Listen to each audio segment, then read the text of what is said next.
Hello and welcome back to the KCC channel. I'm Rob and I hope you are having a wonderful day today. Today I have a single story for you from the ProRevenge subreddit. Before we start, this video is sponsored by my 3D printing website. Check out dangly3d.com where you can get your hands on your own 3D printed Carmen Chameleon channel mascot. And yes, it comes complete with cookies. We've got a bunch of other items on there right now as well, like these adorable kitty earrings, even some cute penguin earrings, this keychain, this keychain, this keychain, and this keychain, and a bunch of different dragons as well. Check them all out on my website, dangly3d.com, linked in the description down below. Alright, on to the stories, let's jump right in. This story comes to us from Basecap. Try and get my team member fired? Get deported. I'm not sure if this is ProRevenge, so I will let you all decide. If not, let me know and I will move it. I will say in advance, sorry for the long one, but the backstory is relevant. Back in the early 2010s, I started working for a big internet-based company in the UK. The company was opening a new office with a new subdivision in London.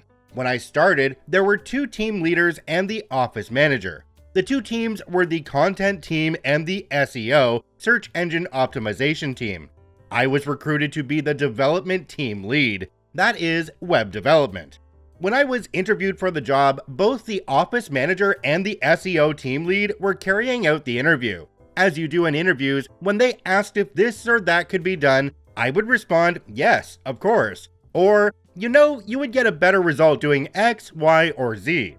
So I got offered the job, and for the first year, there was so much going on. As well as building a team, I also had a portfolio of websites that needed to be redeveloped and redesigned. It was at this point that some red flags started to pop up. I would have the SEO team lead, we'll call him Andy, coming to me and telling me that I needed to do things the way he wanted. I would always push back and say no, and give a reason why I was doing things the way I was. Andy would get irate and would complain to the office manager about me. When the office manager would ask me about it, I would explain what had happened and why I had said no, and the office manager would leave it there, because at the end of the day, I was the one with the experience in web development, not Andy. This happened a few times over the first year, and I then realized that the reason that Andy was getting so irate was because he thought that I would be a yes man to him. Sorry buddy, that is not who I am. So now that we have the backstory, let's get into what led to the revenge. Me and the team had been working hard to get 2 of the new websites completed, and I was due to show them off to the board before they went live. This company's head office was in another part of the country, and I had to leave the office in London at about lunchtime. So I arrived to the hotel that is across the road from the head office about 4 p.m. and jump on my laptop to start going through the sites to run some tests. I was testing functionality, making sure the look and feel were correct, things like that.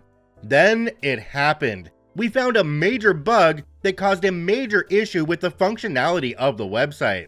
So it is at this point that I'm going to introduce the star of our story, Johnny, not real name, but attacked all the same, who was my senior developer. Me and Johnny working through the night, me in the hotel room, and him in the London office. We finally fixed the bug about 7 a.m. the following day. My meeting with the board was at 10 a.m. So after getting showered, fed, and over to the office, I started my day with 0 hours sleep. I go into the meeting and the first thing that is said is the CEO asking if I was okay. I had met him a few times and he was a really nice guy. I explained that we had found an issue with the sites yesterday and me and Johnny had worked through the night to fix it before the meeting. Long story short, everyone was really impressed and loved the new sites. At the end of the meeting, the CEO pulled me aside and thanked me for everything, and then told me to go home and get some sleep. It was about a 3-hour train ride to London and then another hour home. I thanked him and went on my way. So after taking my team out for a well-deserved lunch to say thank you, the office manager then organized a night out for the whole office to celebrate on the following Friday. We started off at a fancy bar, not my sort of thing, I am a man of cheap taste. and then everyone moves on to a small club. I go to the club for a bit but then leave quite early in the night as I needed to get a train home. I say my byes and then head home. I come into the office on the Monday and there is something going on.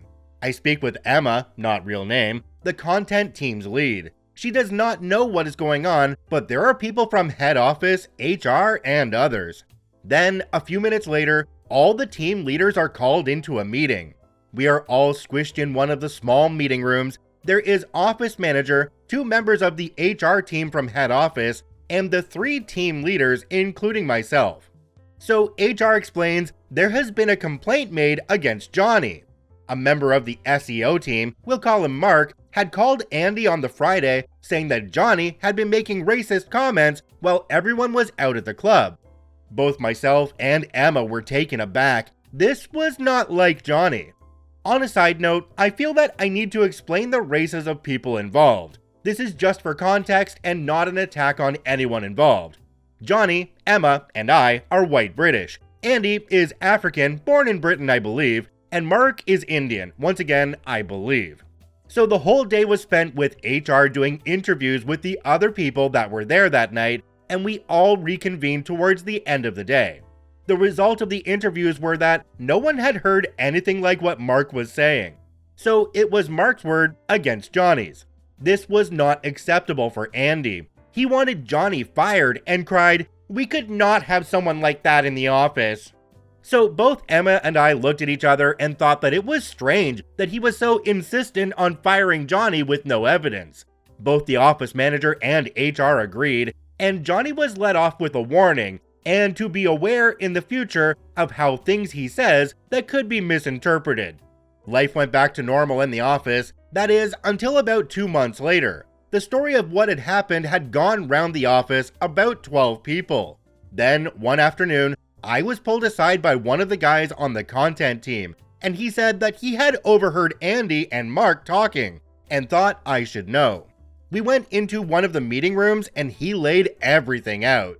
What I heard made my blood boil, and I think had I been in a cartoon, steam would have been erupting from my ears. He told me that the racism complaint was faked and a plan that Andy had to attack my team, because I would not bend to his demands.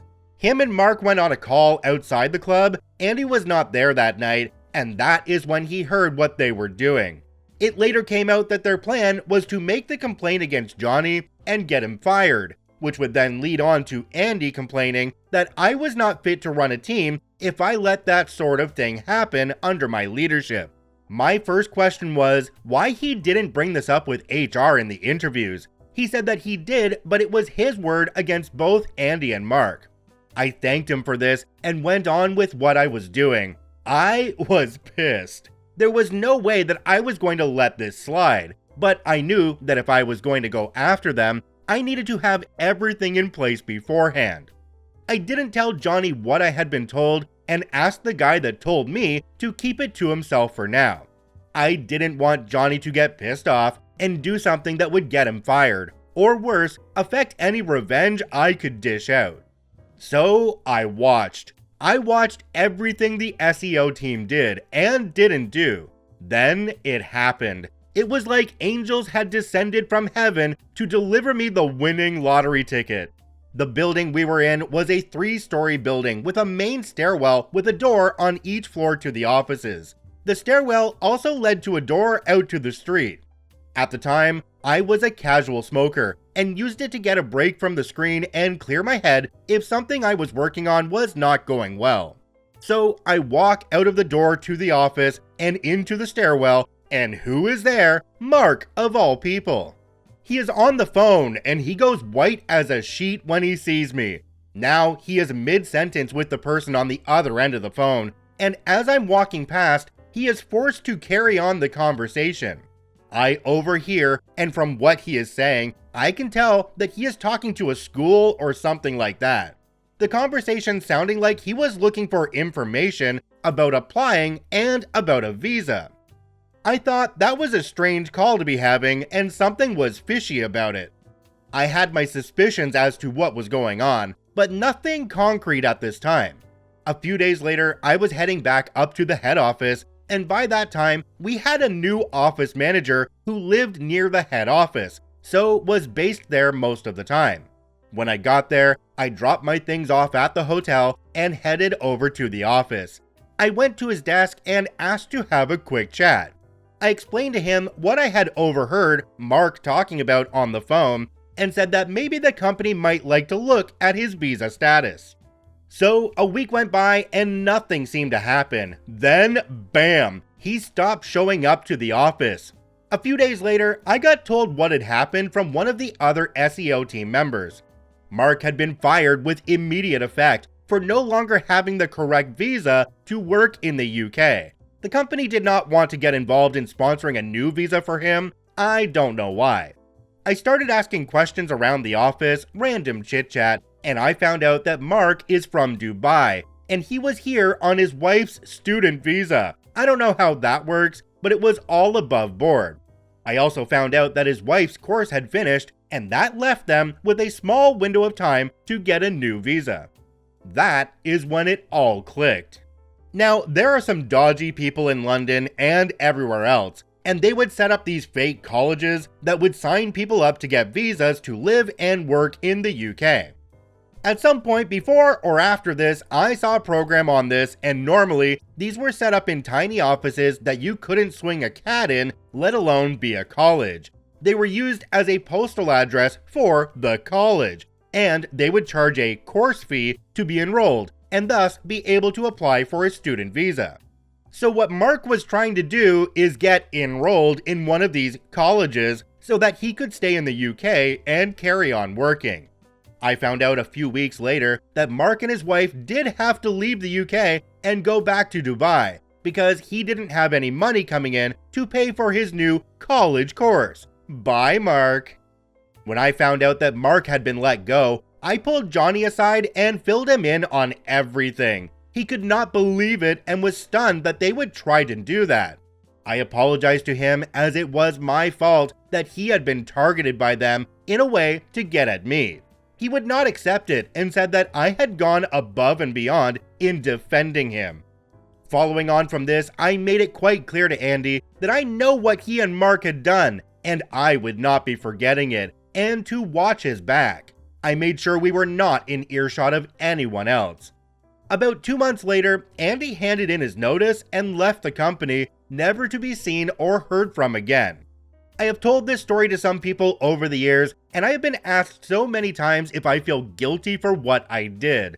I always respond the same way. I feel guilty that Johnny was wrongfully accused and targeted. I don't feel guilty about what I did to Mark. You don't mess with my friends, family, or team. So today we're not going to jump down to the comment section because everybody in the comment section for this story was being a bunch of babies and only focusing on OP's spelling mistakes and grammar issues. It's Reddit. People are allowed to tell stories, and it doesn't matter how well they spell, as long as the story's entertaining, we just don't care. Does anybody else feel like OP was extremely lucky to walk into this stairwell at the exact time that Mark was making the phone call to this supposed college to try and get a degree and extend the visa? I mean, come on. Also, why did Mark have to continue talking when OP walked into the stairwell? I don't quite understand that one. He could have just said to the person on the phone, "Oh, just hold on a moment," because they're having a private conversation.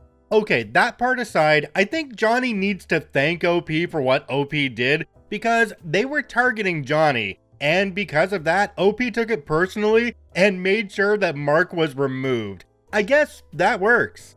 Did you know that every KCC video is uploaded in podcast form as well? Search for Karma Comment Chameleon Podcast on every major podcasting platform. Thank you for watching and listening. I hope you have a wonderful day, and we'll see you tomorrow.